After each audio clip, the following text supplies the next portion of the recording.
The nickname of Brussels is the capital of Europe because the European Parliament is here. So we have living in this city of 1.2 million people, 5,000 diplomats. And we have people coming from different countries in Europe and around the world. So we have people from everywhere. That makes Brussels the second most cosmopolitan city in the world. Ricardo Pereira, a missionary originally from Brazil, came to Brussels to pastor a traditional Portuguese-speaking congregation.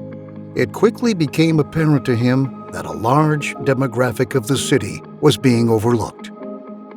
One of the greatest mission challenges we face today is the growing secular and post-Christian population, and Ricardo felt a burden to reach them with the Adventist message. He knew the only way to do this would be by trying something different. He started with a Portuguese-speaking church plant. Ricardo partnered with the Global Mission Center for Secular and Post-Christian Mission to better understand secular and post-Christian people and to help them live a real experience with God. Ana Luisa is a fashion consultant from Portugal who has lived in Belgium for the last 18 years.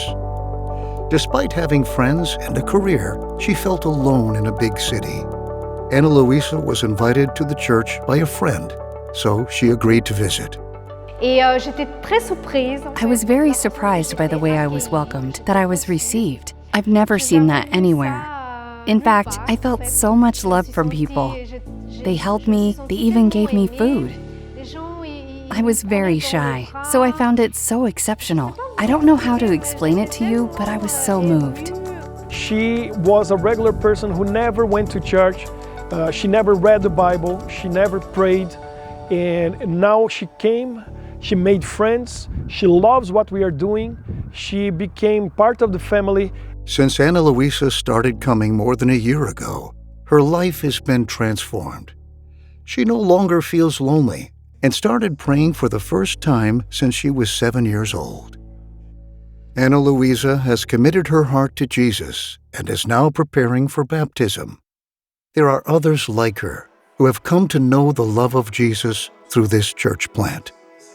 As this church plant looks to the future, they will continue to partner with the Global Mission Center for Secular and Post-Christian Mission. Their prayer for this year is to start an English-speaking congregation to respond to one of the city's biggest challenges. Brussels is a melting pot of cultures and languages, and English is spoken by more than 500,000 people.